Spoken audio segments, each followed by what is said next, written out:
Thanks, Coco, for debating the prop. This is the second time that we're doing this prop in Arthuria. And thanks to all the people here listening. The first time I did this, I had a really long opening statement. I'll try and truncate that today. But basically, just a little bit of clarity on the proposition.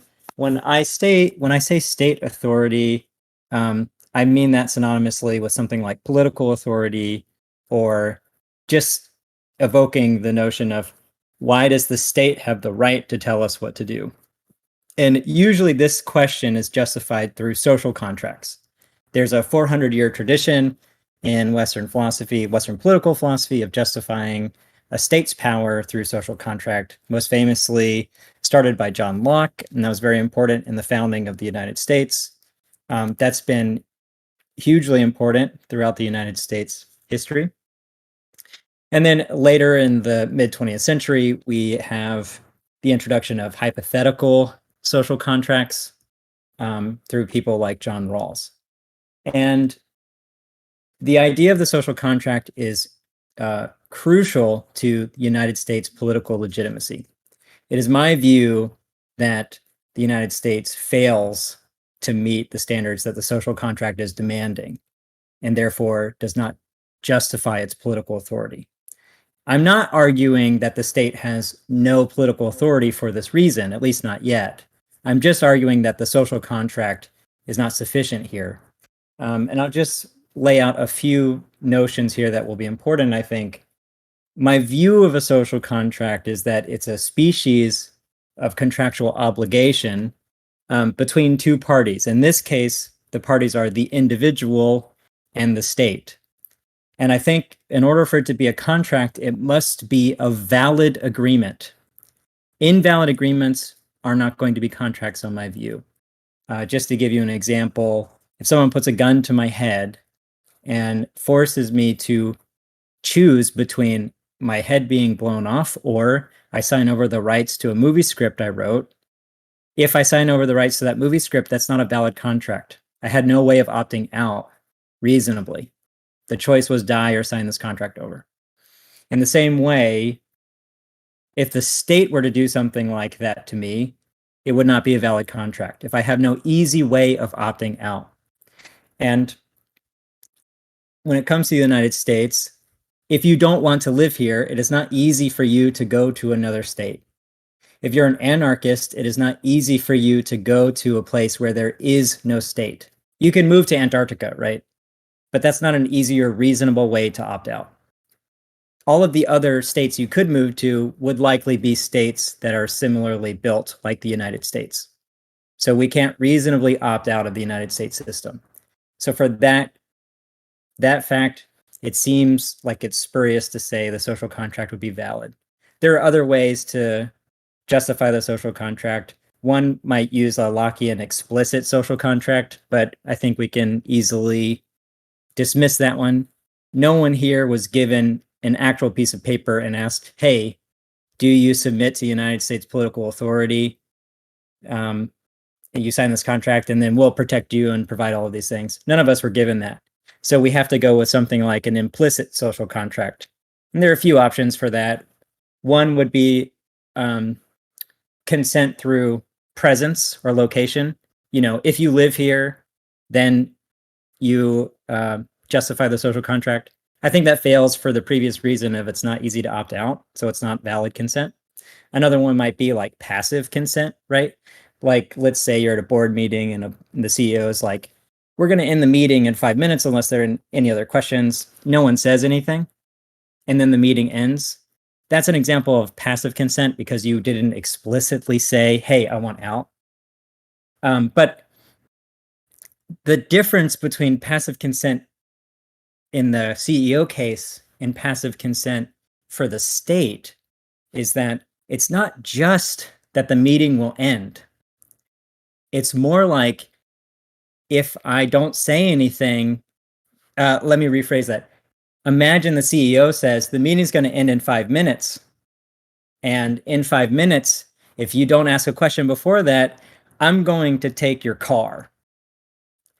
This is where it changes to be more like the state, where if I don't want the state to be my authority, I don't say anything, but I also don't participate, the state will put me in jail. If I refuse to pay my taxes, I will go to jail. Or they'll take my wages. They'll garnish my wages. They'll put a lien on my house. They will take my equity. All of those things are examples of the state taking some property of mine despite my not accepting the state authority or explicitly saying I deny the state authority. So for that reason, I think the implicit social contract also fails in the passive sense. And then, the final kind of category of social contracts are these hypothetical consent contracts. So we have something like the Rawlsian veil of ignorance, where he says, imagine, everyone in society is behind this veil of ignorance. They don't know who they are. They don't know what part of society that they will enter into. You don't know your sex or gender, anything like that. You're totally ignorant. Like everyone has mass amnesia. And now, what kind of state would be created? For Rawls, he's saying that a perfectly rational person would create a state that would provide the most benefit for those who have the least. And they would also choose the state over not having a state because the state would protect them in some way. But if the standard here for a hypothetical social contract is that a perfectly rational person would choose something, then it's therefore justified. I don't think that follows in the case of the United States. I don't think a perfectly rational person would choose the United States for one reason, which I also think is compelling for invalidating all the other contracts. And that has to do with the duty the United States has. I take it most people understand that a state's authority is given to the state in part because the state gives us some benefit. That benefit is primarily security, the security from foreign invasion and domestic crime, domestic violence. In the case of the United States, it is federal precedent that the law enforcement do not have a duty to protect individuals. And it's important I highlight the individual piece here, because previously I mentioned in order for it to be a valid agreement, there needs to be mutual obligation, which means the individual obeys the law, that is their obligation, for some benefit given to them by the state. The primary benefit of a state is the protection of its citizens, yet the United States denies it has a duty to the individual. They just have a duty to society at large.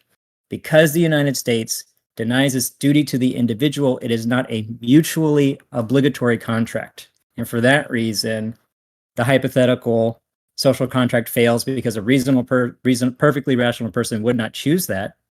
And it fails because it invalidates agreement itself.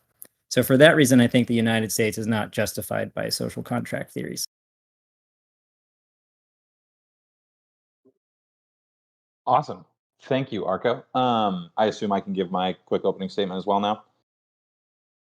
Yeah, and thanks for listening to that long spiel. Oh, no. Yeah. Thank you for debating this again. I'm actually really excited to get into the discussion with you. So, seeing as this discussion has already been had, my hope in us revisiting it is that we would be able to kind of explore some new territory. And I did listen to the previous debate, so I just want to be upfront about that. But I do think that we're actually going to be able to get into a different area of discussion here. So there is an entirely overlooked realm of social contract theory that I think is worthy of exploration for the sake of this claim. In fact, arguably, there are two philosophers with thoughts on this social contract that I think could be particularly relevant. But I'm just going to cover one for now, and then we can maybe cover the other one if we feel that we've exhausted this one. But the one I want to talk about is Jacques Rousseau, who actually wrote a book called On Social Contract. So I'm really surprised that it didn't come up in your previous discussion and that it wasn't in your opening statements last time or this time. So in one of his essays, Rousseau attempts to describe the process by which civilization came into being. In this essay, he outlines the ways in which humankind would have interacted with each other throughout the development of society and governance. So, from pre cave people times to now we have farms to now we talk about social contract theory. At some point in these interactions, there was a factor introduced that caused it to be substantially more beneficial for groups of humans to coalesce into collectives, and from these collectives, social contract is developed. So, unlike Locke, who you mentioned in your previous debate, his particular social contract theory didn't take into account what happens to individuals who inherit or individuals that come after the initial social contract's inception. Rousseau does take into account what happens after the death of the original drafters and members of the first contract. It is Rousseau's belief that social contract is inherited through obligation and rationality by every generation that succeeds the previous generation and is adopted through the contingencies into the conditions of social contract constructed by the preceding generations in a long chain of reductive social contracts. So my parents had XYZ in their social contract. Now I have XYZ and I'm going to add A.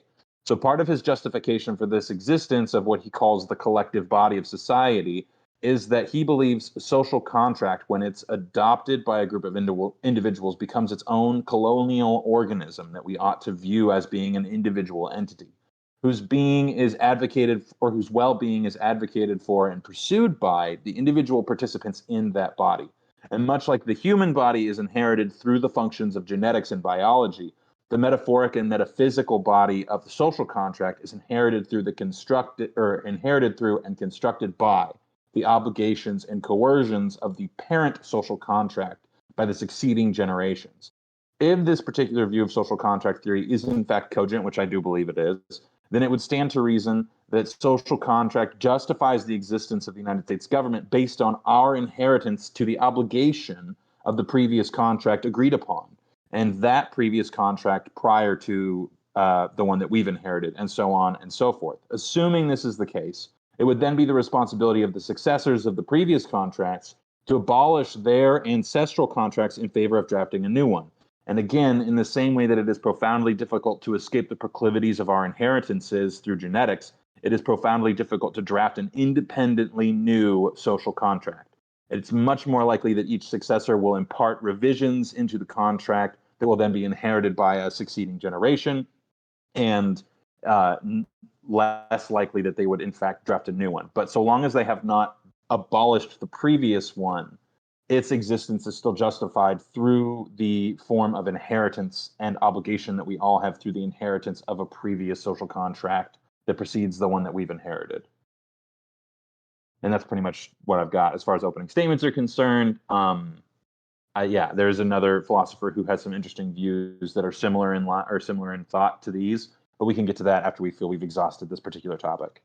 Yeah, totally. I have heard that argument, and I think Locke has a somewhat similar view of inheritance, although it's not inherited by the body politic.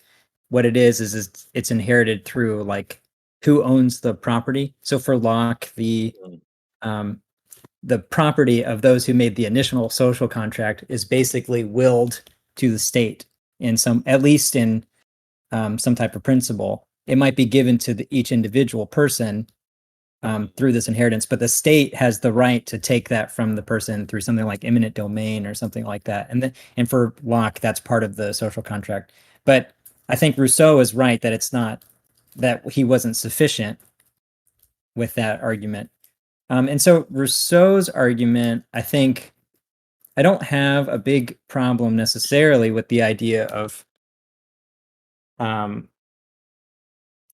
that we must dissent with the contract. It seems to me like Rousseau, and I'm not too familiar with his theory, so I ask you to correct me if I'm getting it wrong. It seems like Rousseau is saying that without explicit dissent from the social contract, then the default is you are consenting to the obligation of the social contract you inherit. Is that correct? Yeah, that would be exactly what he would argue, and what I would argue is true as well, in some capacity at least. Yeah. I mean, so I think that this is a reasonable line of thinking. I have a bit of an issue with it. For example, there are certain things that we would take to be wrong if they were done to us, despite us not saying we disagree. Correct? Like seatbelt laws, potentially. which I bring up a lot on the server apparently. How so? So, like a seatbelt law is the government is forcing you to do something in the interest of your own self-preservation. But like, I Mhm. don't believe that the government has a right to interfere with your personal interests that involve only your body, only your immediate body. So, like, and also, I think there's a gray area of like you have a right to privacy and the fact that they can like look in on you and make sure you're doing a certain thing. Like I think that that right is being violated a little bit as well. Mhm. um, so I Mhm. think that Yeah, by so us saying, yeah, go ahead. the privacy thing is really great, because it highlights like what I mean by the dissent. The vast majority of Americans don't even know that we're being watched to the degree we're being watched. And Oh if no, they I yeah. knew the state was watching that deeply, they would clearly dissent, right? They would say, no, this is wrong. You're violating my privacy or something like that. I would say that that's likely, but we can't claim that as being, you know, absolute. But I think Oh you yeah, like totally. you I know just that. mean to Yeah. use to highlight that as an example of Uh-huh. there exist things where we don't explicitly dissent, but we could rationally say we don't consent to it.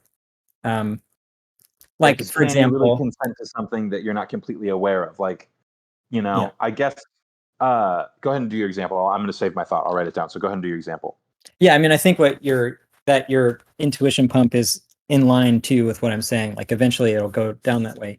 But like let's say that you're at a restaurant and the waitress comes over and the waitress tells you, I'm going to pour coffee all over your pants and burn your genitals.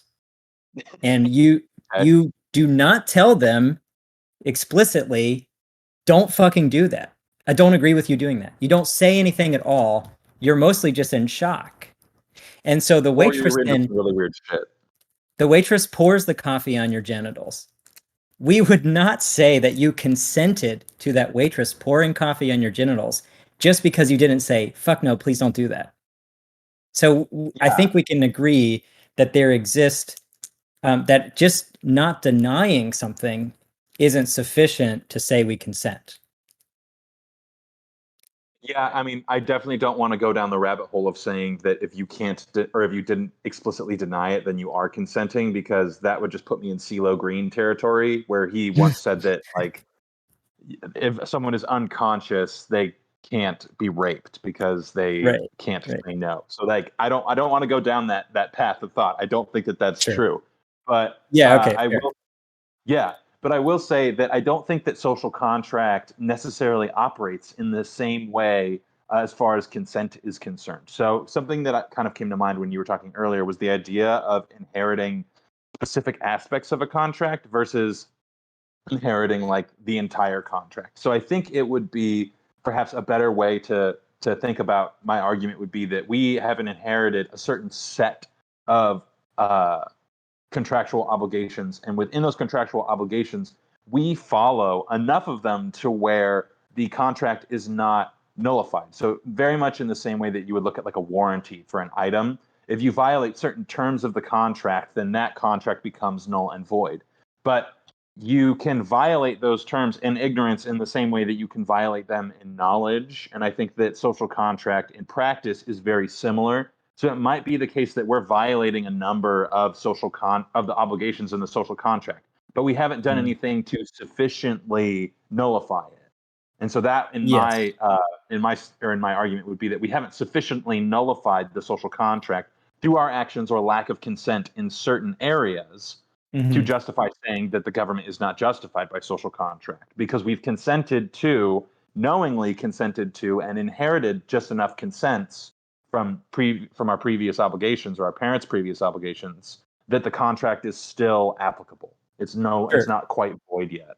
Right. Yeah. I didn't mean to say that the explicit dissent feature now means that haha, I win the proposition, but I just mean to highlight I that didn't know. it wouldn't be enough on its own. And I think you bring up a good point here, which is okay, it's not just the explicit dissent, but it's also the participation in the obligations themselves, plus the lack of explicit dissent, plus the fact that you're inheriting the obligations that already existed.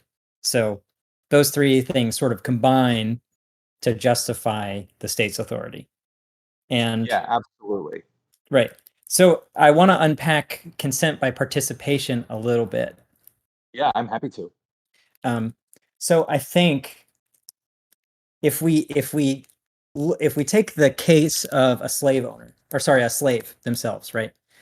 A slave in the United States would inherit their slave status from their parents when they were conceived by Yeah. slaves. Yeah. And when they're born, they are slaves. Mhm. When they grow up, they work as slaves. And for fear of speaking out against the master, they may not dissent. They may choose coercively, so they may choose to not dissent against being a slave.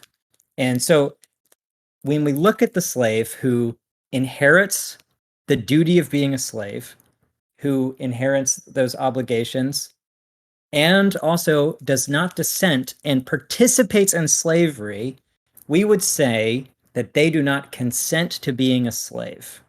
I hope we agree there. I don't want to pull a Kanye and get myself canceled, but in a way, I believe that if you participate in something that you have the option to fight against, even if that option has a consequence of death, that in Uh-huh. some way you have consented. I'm not saying Okay. that it's complete and total consent, but participation in anything and consent in any way, I think, involves some form of coercion, whether it's conscious or subconscious. There's Hmm. always going to be little bits and pieces that go into Hmm. decision making, that go into social functions that would make things either or that would make things maybe fall into a gray area Hmm. of consent. Cool. Okay, so I think we found the heart of our disagreement here.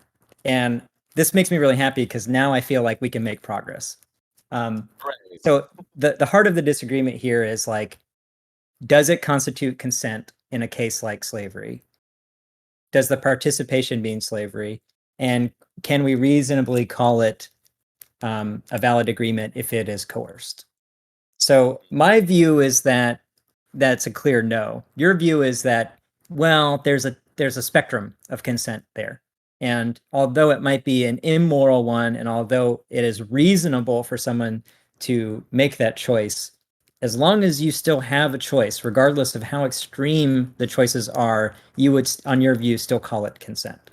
And maybe I could agree, at least in one sense, like there would be some kind of consent, right? Like it sort of seems fine to say, I would consent to living over dying, right? And maybe that's fine. Now, I think it gets a little more complicated with an agreement between two parties, Yes. where what makes the agreement valid or not, and how coercion plays a role in that type of agreement. So, with the slave master and the slave who was born into slavery, there was no mutual agreement negotiated between those two, despite the fact that they are participating. And sure, we can grant that their participation would be some type of consent, maybe a very, very weak form. But because the slave has no reasonable way of opting out beyond death or violence, the mutual obligation being coerced as it is by the master makes it invalid. So this participation piece plus what I think qualifies as a valid agreement is what makes this not a justified social contract between the slave and the slave owner. Do you agree there? So first off, I want to say that like I don't think that my statement, or I want to be clear that my statement of there being some form of consent is by no means an endorsement of the like this type of system, right? It just is a statement of Yeah, how I totally. logically look at things. I just want to be Totally. clear that I definitely disagree with slavery, but I think that maybe where we're or where I would disagree with you is that I don't necessarily think that there is any contract that we operate in a full knowledge of that we have consented to.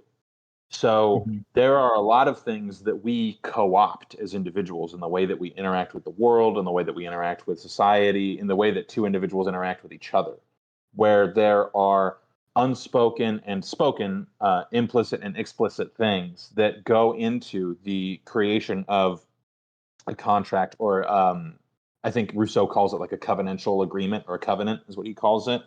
And so in some capacity, I think that we're always operating from a place of not having the ability to fully consent, because we don't really know.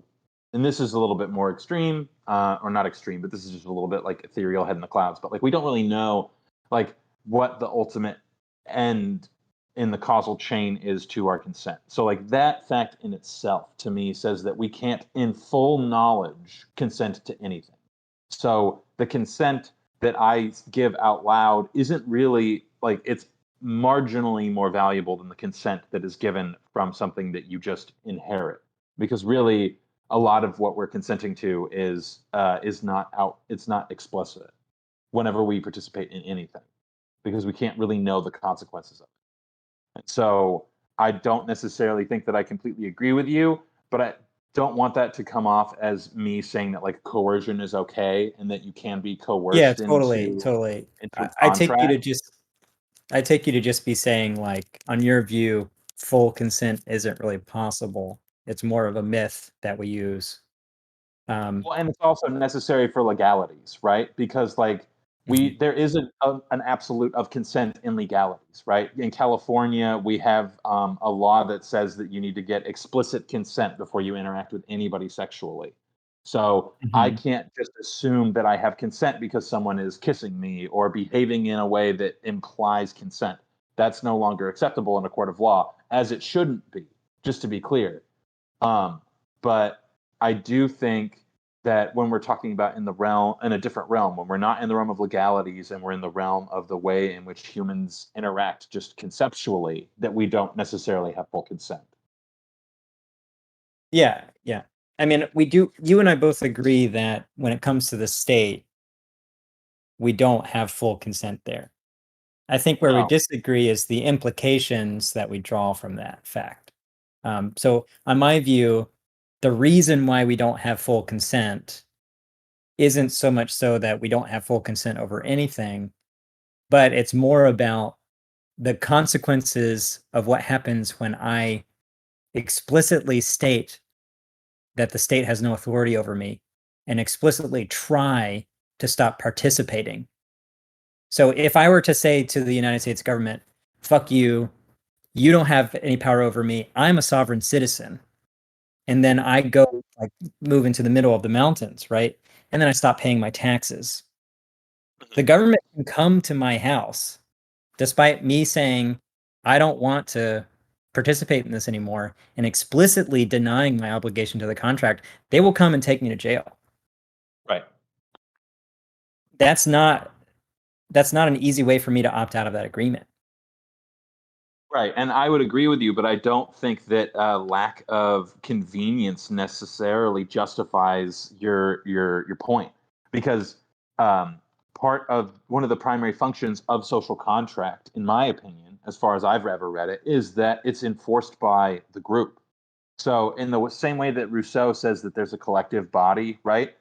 If we continue that metaphor further, right, that collective body has an immune system that is going to react to things in a negative fashion and attempt to eliminate those threats for to continue the existence of that collective body. And it's a natural part of social contract. So as long as it is the case that the government has the ability to do that, I would presume that it's because there are enough individuals who would enforce the, or who would be in favor of the government enacting that particular policy on an individual, and therefore it would be carrying out the will of the social contract, because social contract is social. Yeah, It's I mean, enforced so by the group. I bring up the opting out option Mhm, as invalidating the consent piece. So like if a social contract is built on consent, mhm. this is what makes it an an invalidation of the consent that I would have for the state. Now you bring up like, okay, well, if the social body is deciding on something, then that is justification for the state to do that, despite me not wanting to agree to it. But I worry about like a reductio here. Say, for example, everyone decides that they want to start murdering redheads, and I'm a redhead, and it's a vast majority of people. Redheads are like 3% tops, Yeah, and that a 3%. wonderful 3%. I should say. Yeah. So like imagine 97% of everyone in the United States decided to vote to kill redheads and eat them. By that reasoning of the social contract being the will of the body of all the people there, it's Uh-huh. justified to murder me and eat me now, despite me dissenting, and despite the coercion being involved there. Right, but So now justified is I'm bound different by that than social contract on that right. view. Yeah. Well, I mean, this is gonna sound awful, and again, I love redheads. Don't get me wrong here, but like the fact of the matter is that social contract isn't beneficial for everybody who participates in it. Hmm. It's created by a majority. It's created by a monopoly or a abundance of resources in power, violence, and coercion. And so you might not want to participate in it. So to you as an individual, it's not justified. Sure, that's great, and I agree. And I'm not even saying that their behavior is necessarily moral, right, desirable, whatever, but it is justifiable because it's the social contract that they've constructed as a society that they're going to do this. And that is part of the reason why I think the government is so dangerous. I think that groups are so dangerous is because they build these systems, they build this language, they build this organism that is so easily turned from benevolent to malicious and done so with justification for the sake of their own system. Because I think that's one of the issues with social contract is that it's self-affirming in the same way that the Catholic Church is self-affirming. It's just at infinity saying, well, why is it the case that we have power? Because we said we had power. Why do we get to say we had power? Because this says that we have power. But why does this say we have power? Because we said that it has power, and so on and so forth. And social contract works in the same way. Okay, yeah. So it seems to me like we also have a disagreement on the mutual obligation piece of a social contract. Mm-hmm. So, like in my mind, even if the social contract is self-affirming in a sense, the the state still has duties to individuals, meaning the state would have a duty towards redheads and would have to protect the redhead in the way that it protects other people in the state. And so if the state starts to not protect one group of people, despite having a duty to all individuals, now the state has lost the social contract. It's invalidated the contract by failure of its duty.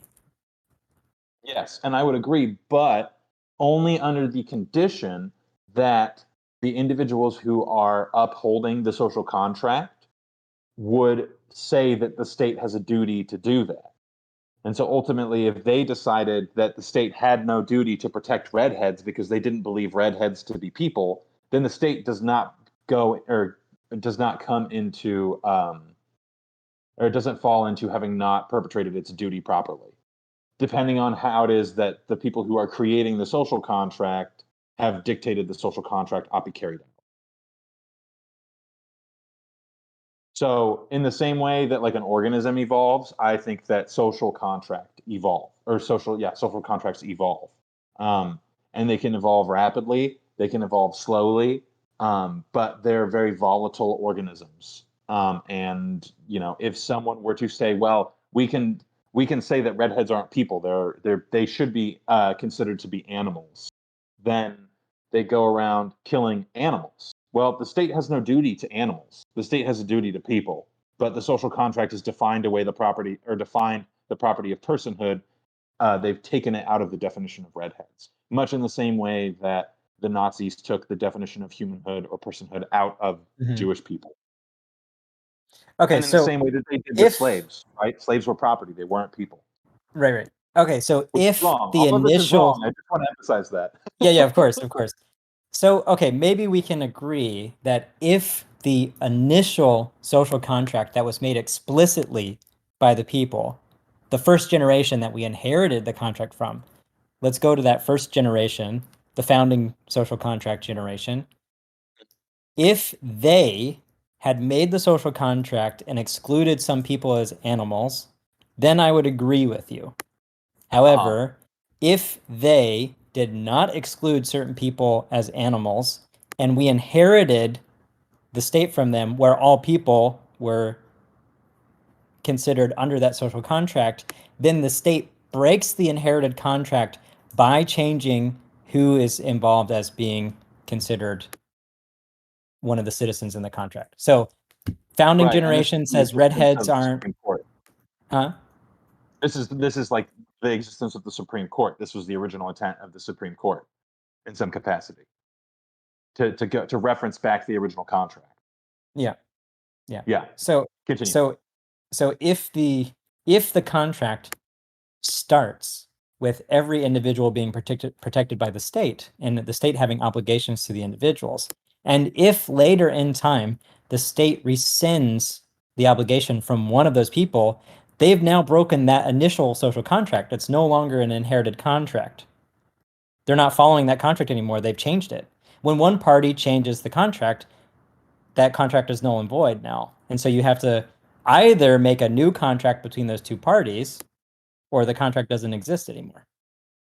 Right, and I wouldn't disagree with that, because, and that, I think I tried to address that in my opening statements because I said it's incredibly difficult to create a freely independent social contract, and what I Mhm. meant by that particular phrase was that the social contract was sufficiently different enough from the initial social contract that it would constitute an entirely new one.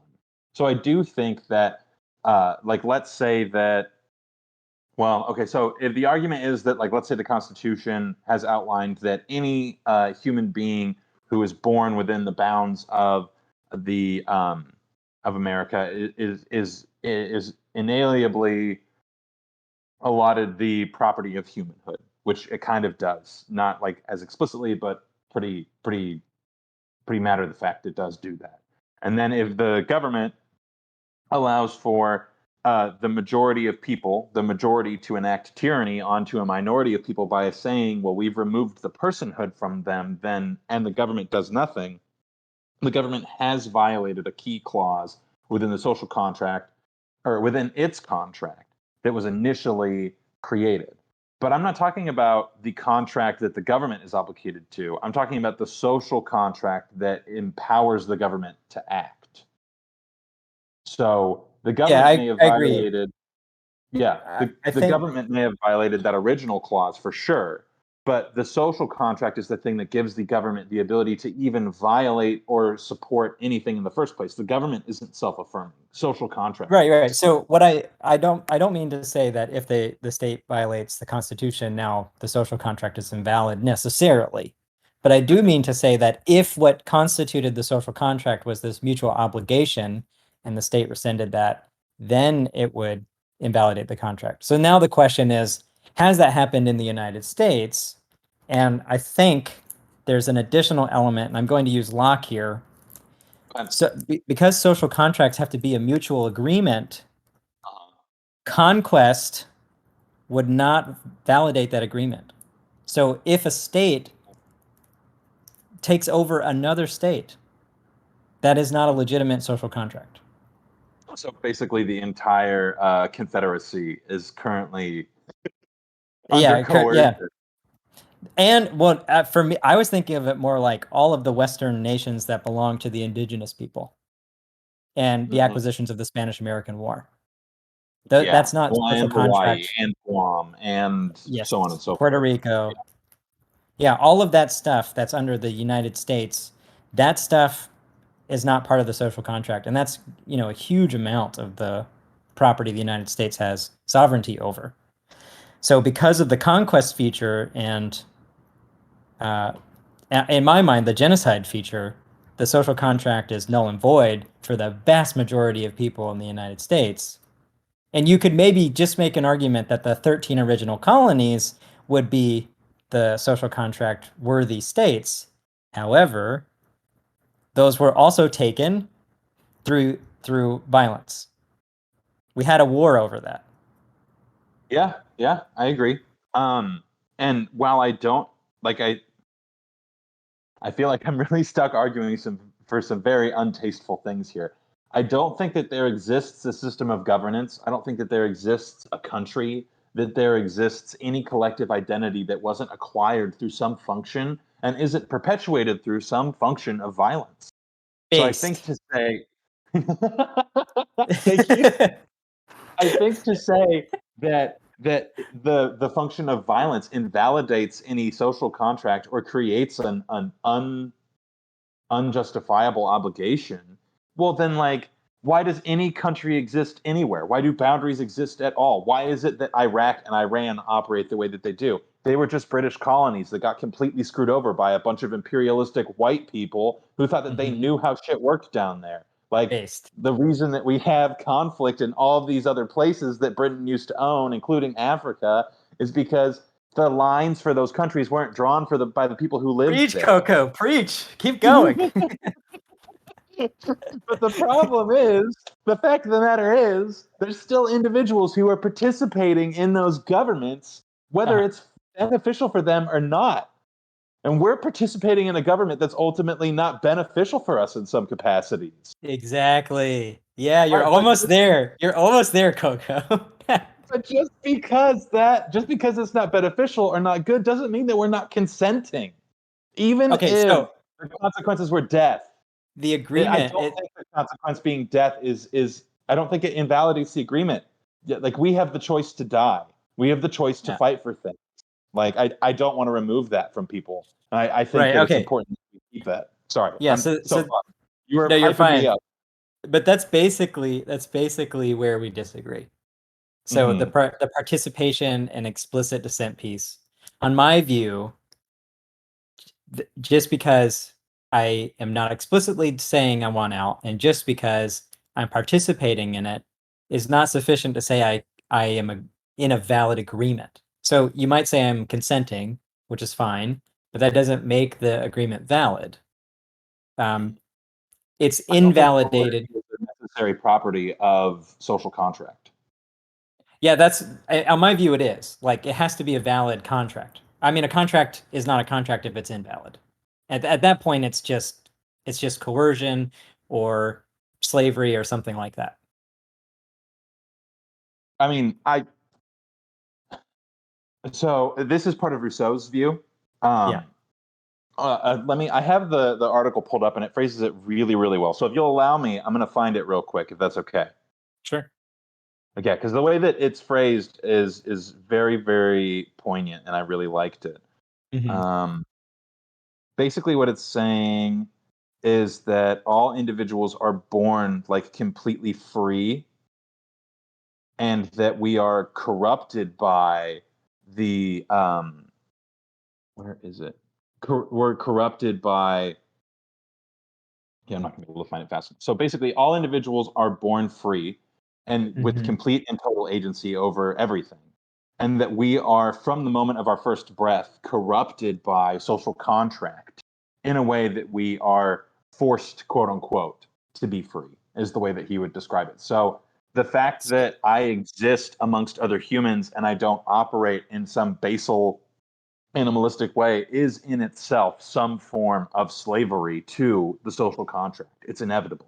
Everything we participate in is the social contract. So I just don't think that it's possible for us to say, well, social contract ought to be looked at in the same way that we would look at any other contractual agreement. I don't think that that's a reasonable conflation of two things because a contract that I enter into in agreement with another person, like that's not inherent to my existence. But Rousseau would argue that social contract is an inherent aspect of human existence. It's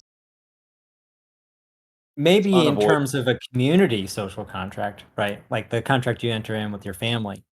But Obviously, state someone born in the middle of state social nowhere. contract, I would say a state social contract doesn't have that same quality. I think I think that I would maybe perhaps view them as being kind of closely aligned because I don't think that there exists a community in which there is a presence or there lacks the presence of some form of state. Like even the Okay. idea of anarchy, right, is basically like You just think individual of it groups as like little states, states. Yeah, little exactly. states As of the long world. as there's any form of authority or governance that rules over or decides on anything, even if that group of people is only a family unit, that family Mhm. unit is its own state in some Gotcha. capacity. It's its own Okay, so government. this is another place where we have some disagreement. Maybe we can make some progress here, maybe not. So I think we've made on progress my everywhere, by the way. Just so you know, huh? I've enjoyed our conversation. I said I think we've made Yeah, progress in every aspect of this. yeah, yeah. And we found where we disagree, and maybe we can't, like we both sort of have different views about what makes a valid agreement with participation, and we can leave Yeah. that to the audience to kind of parse out. And in here now, like what constitutes a state, on your view, like a hierarchical structure of a community that functions like a state would be a state. On my view, a state is something a little more formal, where it's something that has a monopoly of violence, that has duties to protect people in the community, and also has a sort of unilateral relationship of what it can do. So, like I said, monopoly of violence, the state is justified in being violent to you, but you aren't justified in being violent to the state in the same way. Or um, the state is justified in taking money from you against your will, but you aren't allowed to do that against the state.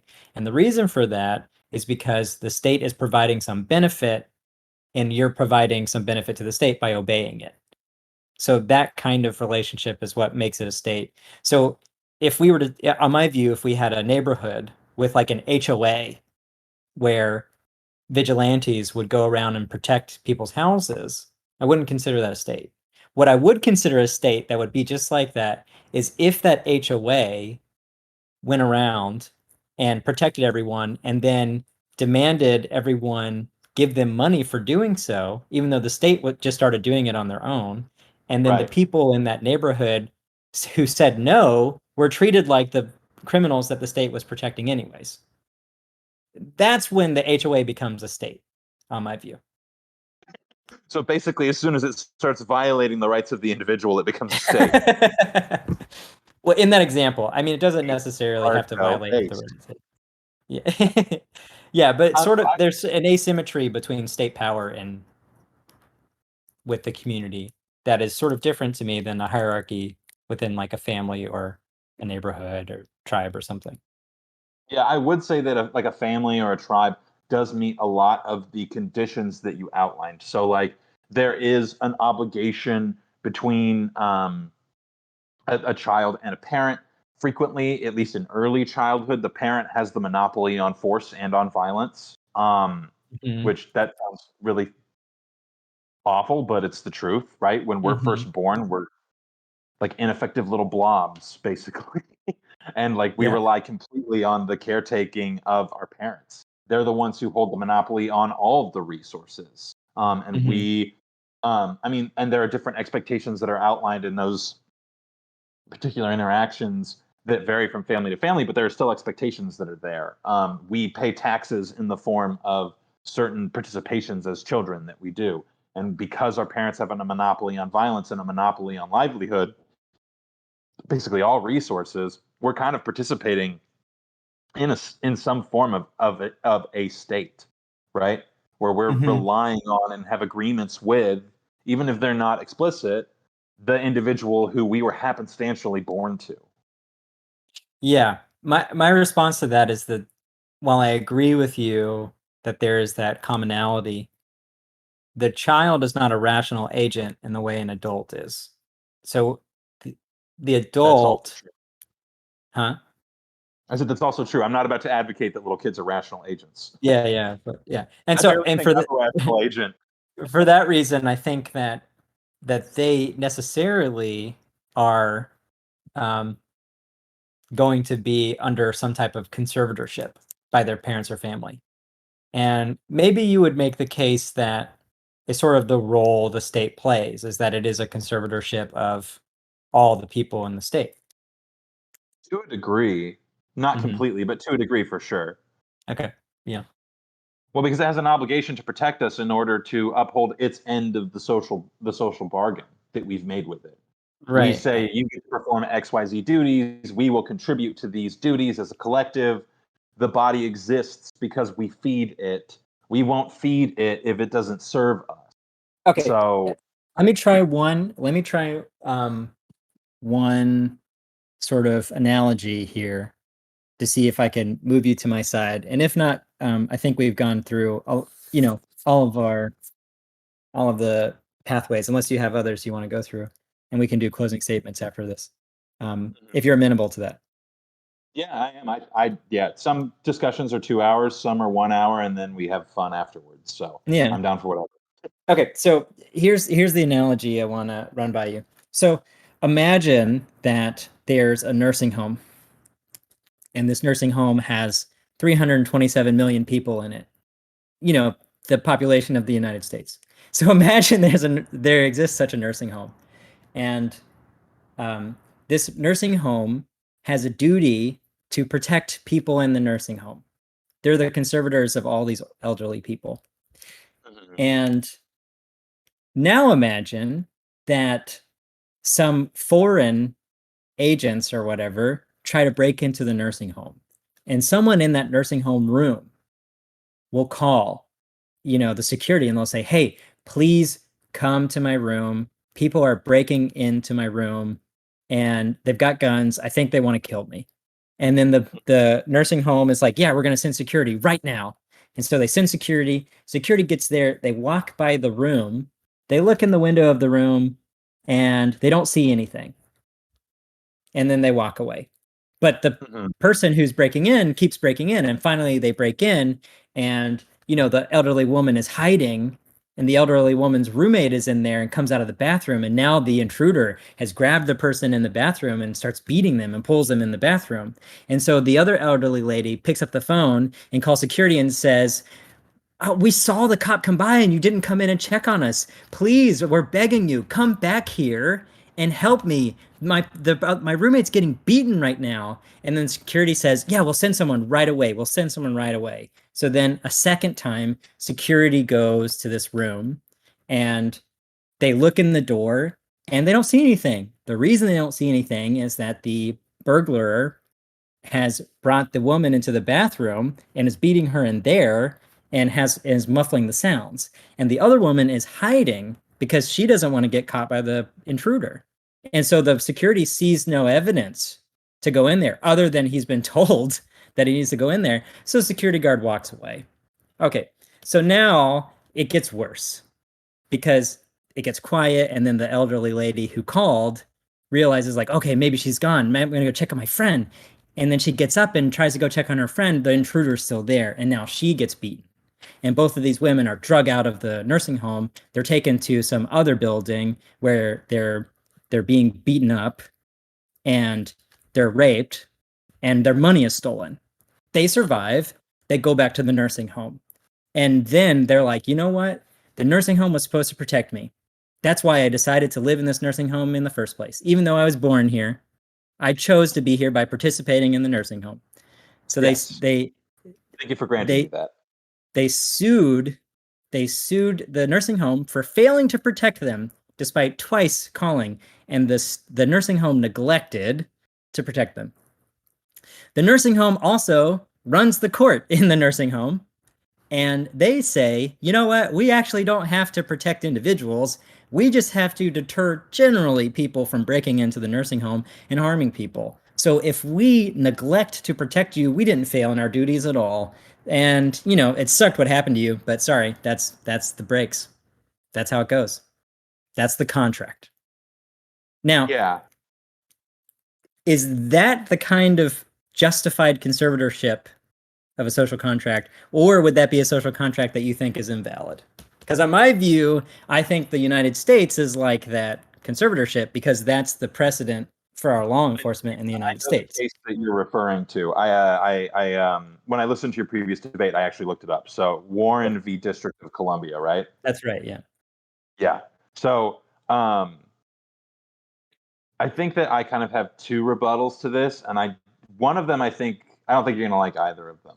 I think they kind of come from like a personal belief, and they're both kind of awful. But one is that we participate in really shitty and unbeneficial social contracts all the time.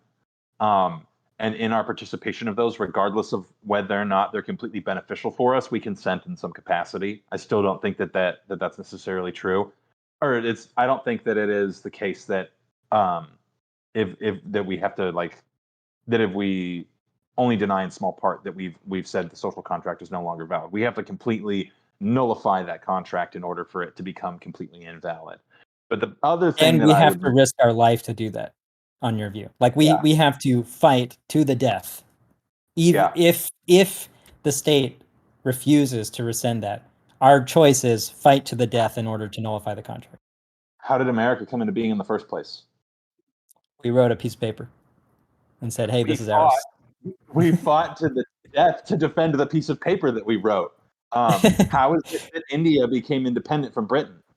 They Yeah, fought but to the reason why the fighting happened was not because that was necessary for it to be valid agreement. The reason why we're doing that is because there was an asymmetry of power there, and there was an invalid agreement between the colonies and the imperialist nation, and the imperialist nation was like, "No, I don't agree with you." So we had so to. they rescinded their support of the government through the formation of a new social contract. So as long as they were participating in that form of government previously, there was enough of their either implicit or explicit consent that solicited or justified the existence of that government because there hadn't been a sufficient amount of power exerted against it to undermine its existence, or a sufficiently new and independent social contract that would have undermined the existence of the previous one. Sure, The yeah. second thing that I wanted to say really quickly, I think that ultimately, if we take Rousseau's view and we look at this metaphor of the social contract being formed as a body, ultimately the body is not is both the composition of all its parts and the parts as a whole, right? It's the individual parts and the parts as a whole. And the body survives if you chop off a finger. And as shitty as that sounds, I think that that's just kind of one of the conditions that we live under, unfortunately. Hmm. The fact of the matter is that the general collective doesn't really have the interest of the individual in mind. It has the interest of itself in mind. And then in turn, it has the interest of the social contract existing for its own personal gain in its mind. It's not that I participate in the government of the United States because I think that it's actually beneficial for me in like the most sincere sense of being beneficial for me. It's that I as an individual have analyzed either consciously, subconsciously, or haven't or have only like thought about a little bit of it, that I as an individual ought to participate in the social activity of supporting the government because it benefits me in some capacity. And I will perpetuate its existence as long as it benefits me in some capacity. And so, as long as the government is existing, it's benefiting enough people that it can sufficiently exist as a social contract because people are supporting it. So, if a couple of individuals get stepped on the way, it doesn't invalidate the entire social contract. Maybe to those individuals it does, but not enough to Hmm. the collective. And the collective is the one that dictates the social contract, not the individual. It's a collective will. And Sure, yeah. ultimately like us as individuals, we are in some form consenting and not consenting to it at any particular given time. And so as much as Mhm. it sucks to say, right, that the statement that they made was like special interests or special relationship with individuals, the government doesn't have a special relationship with individuals. It has a special relationship with the group, with the social contract as a group, because it's not the Right. individuals that they view as giving it power. It's all of the other semi-mindless drones that participate in it without ever thinking about whether or not it's actually beneficial for them. There's a reason that whenever you look at most revolutions or most substantial changes to any system, it's it's spearheaded by individuals, Hmm. right? It's Yeah, not that the sure. whole group necessarily changes their mind unanimously. And even in those changes, there are individuals who wanted it to stay the same way. There were loyalists in the United States who said, "No, I love paying taxes to the Queen. I Right, love yeah, that for somebody sure. across the fucking ocean dictates what we do." Like I it's mean, inevitable. on my view, you could make an argument that England should have been in charge because they were actually offering freedom to both the native people and slaves, while Oh yeah, The United States was calling them merciless savages and perpetuating slavery. So, like, yeah, if we look at it from that perspective, England was more morally virtuous in that war than the United States. yeah. I mean, in that particular instance, I would agree completely with you. But I mean, to say that morally virtuous, I wouldn't call it morally virtuous. England was more Well, they weren't industrious. doing it because they wanted to free those people. They were just trying to get No, bodies on the field. So, yeah, I'm being a little yeah, cheeky there, of course. of course, yeah. And I know you knew that you were being cheeky, but just I wanted Yes. to say, if they're doing it for their own personal gain, is it really moral? Probably not. But that's a No, whole no, no, different. not at all. Yeah, so I guess maybe to sort of highlight our differences here, um, on my view, the state does have duties to individuals. On your view, the state does not have duties to individuals, but they have duties to the collective, which would give some benefits to individuals, although the duty itself would not be to the individual. So, on your view, the social contract doesn't have the duty that my view of a social contract does. And so, if we use my view of a social contract, then we could say the United States invalidates that contract because it fails its duty for individuals. If we use your view of a social contract, we could say it doesn't actually, because the whole point of the social contract is to provide benefit to the collective, and those people who fall through the cracks, as tragic as it is, are not people that invalidate the contract. Yeah, yeah. And I would say that like I as an individual, and this is more just to kind of like make sure people don't misconceive me as an individual, right? Like I as an individual think that we have an obligation to attempt to minimize the number of people who fall through the cracks in any social contract. But I Mm-hmm. think also at the same time, it is inevitable that no social contract will be able to fully encompass everybody in a nice loving hug that makes them feel supported. It's just that's not the way that anything Sure. in the history of humanity has ever Yeah, and acted or to be been clear, perpetrated. I don't think the state has to do that in order to be valid. Mm. I just think that the state has to successfully perform its duties to the individual. It needs to be a mutual obligation between individual and the state has to make a good faith effort. Like if they fail to protect someone but tried, the contract is still there. It's when they I mean, neglect cop to went the to the house. uh, The cop went to the house. That I'm being that's cheeky. not a good faith effort. He just looked at the front door and was like, "All right, I'm out." Oh God. Yeah. And unfortunately, it happens all over the United States, you know. Mhm. So, Yeah, this is not the only instance. yeah, yeah.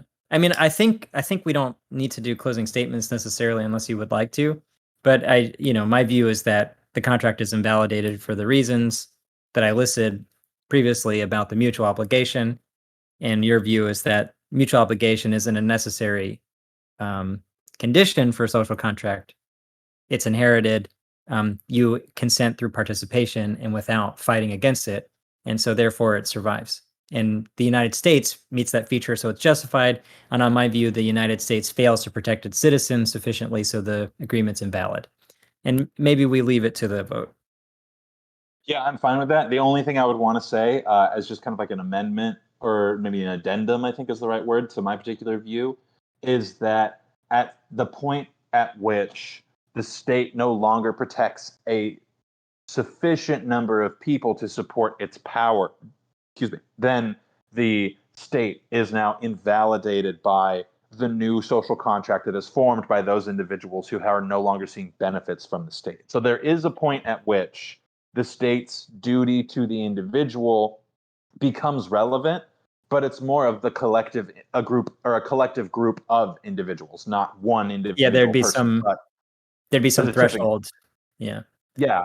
So Yeah. like Waco, Texas, I think is a good example, right? Like the state clearly violated those individuals' rights in a lot of different ways, and then tried to manipulate data afterwards to Mhm. say that they weren't doing that.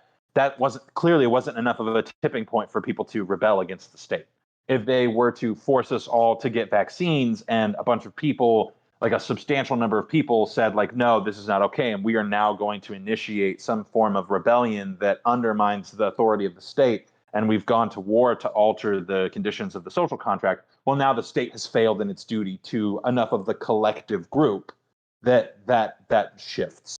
And the unfortunate reality is that like it takes a pretty substantial amount of failure in order for social contract to be changed. Yeah. I think Yeah, the sure. amount of failure is where we would disagree. Yeah, I think the state has already failed. And you think the US hasn't reached that point. No. I mean, it's a failure. It's a failure of a government, but it's not failed to be justified by By social the social contract, contract. Yeah. unfortunately, because social contract just sucks in general. Well, at least you and I agree that it sucks in general. Cool.